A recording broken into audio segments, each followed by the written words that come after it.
So when I went for youth service, I made up my mind before I departed for Kano that I will pray the way I've never prayed before. I will fast the way I've never fasted. And I will give the way I've never given. That was my resolve. In order to help me keep my vow, when I got to camp, they stole my meal ticket. So the possibility of going back of my promise did not exist because the options were not many. May your meal ticket be. They stole my meal ticket the first night upon my arrival at the camp. So my fasting started almost immediately. Those were the days where we only had batch A and batch B. Batch A will come to camp in January and batch B will come to camp in July. So we came to camp in January. The temperature of Kano that year was 11 degrees in the night.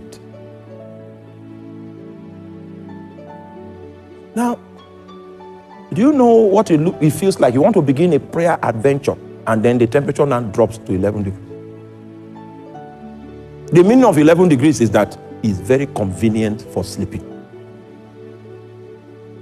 If you don't have something that is more than a New Year resolution, the circumstances will make you not to be able to fulfill your vow.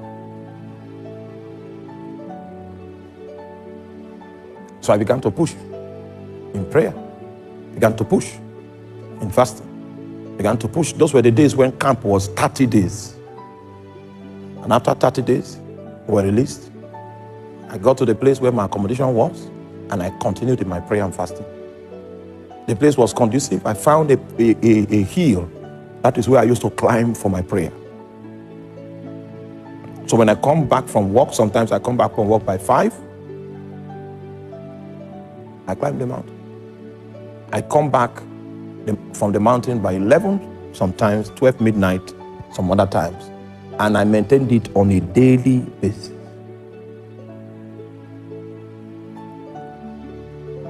So I was praying for January, prayed February, prayed March, prayed April, prayed May, prayed June. In June, God now told me, it was very clear. He said, I can see you are praying. So I got angry. I said, I've been praying since January. What was the meaning of that thing you came to? You know why? I was not trained. The reason why God spoke to me and told me those words that we may consider not to be important is because he had already scheduled the day of the appointment. And the way I was going, Satan was beginning to weary my heart because God seemed not to be responding. So in order not to allow Satan succeed with his mind bending, God said, I see you are praying. The meaning is, you have not reached the day of the appointment. Continue doing what you are doing. When the day of the appointment reaches, you will have your encounter. That was a prayer I did that I counted how many days I fasted. So it took 264 days before God encountered me. I will not be here today preaching to you if I didn't have that encounter. 264th day, I finished from my prayer on the mountain, came back into the room, because the prayer started becoming so intense that when I come from work with my tie, if I'm late, I don't drop it. I take the tie to the mountain. So I came back from the mountain with my tie on, entered into the room to remove my tie. It was 12 midnight. Right? That was when I ran into 4 angels.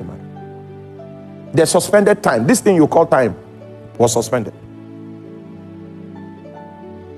I was going into the past and into the future. They were taking me into the past and into the future, into the past and into the future. They left me by 3 a.m. in the morning. What I'm telling you is on the 20th of October, 2001. 20th of October, 2001. 21st of October, 2001, I came again, dropped my things, began to pray in tongues in the room. This time now, to go to the mountain. I've not gone. I came to the room, changed, to go to the mountain. Then they stopped me. I was in that room until 3 a.m. in the morning, from 6 p.m. in the evening. It was in that second encounter that I knew that the place of my primary assignment was the city of Makot. Are you there?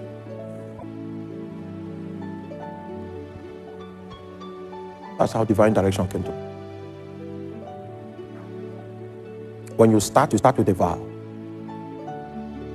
If you continue, you will hit an encounter of your appointment.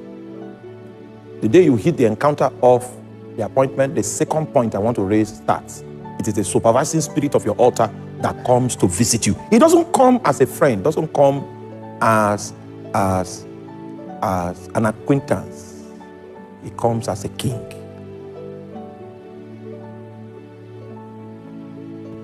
It comes to prescribe. It comes to give you direction. It opens your eyes to see that you are off track. Are you there? So the human attendant must commence his assignment of priesthood with a solemn vow. This flame that I've kindled now, it will never go out. Go and study the temple. You will see a flame there that they commanded the priest that this flame should not go out. Priesthood is a lifetime thing. It's not hit and run. If you are not ready to begin, no problem. Go become a nominal Christian. But the day you get ready, just know that this fire that I'm kindling now, I will kindle it for life. If you are not ready for that challenge, don't worry. It's not for everybody. 264 days before God came.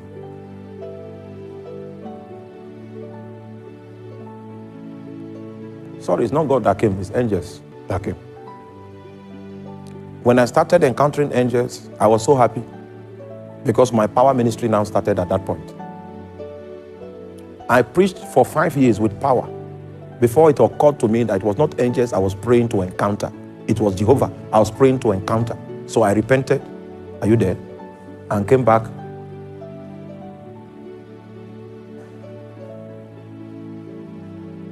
You will encounter many things when you begin to do if prosperity can even fall upon you suddenly. And because of that prosperity, you'll be going to Port Harcourt bringing goods, going to Port Harcourt bringing goods, going to Lagos, you put goods in 911. You do that for 11 years. Then you will remember, it was not goods that I was looking for when I started. My own was the angels began to minister to me and I started power ministry. That's where that sensitivity to know if an angel is in the room is that time that I got it. When demons are walking out, I will know it. I will know the gift of discernment of spirit. Among all the prophetic gifts, the strongest of my life is discernment. I do business with invisible beings. If I know the song to sing for them to come, I know the song. If here, I can sing that song. If I sing it and continue singing it, it may not make sense to you, they will come here. No man taught me this. I learned it by the altar. There are lessons that you will learn by encounter.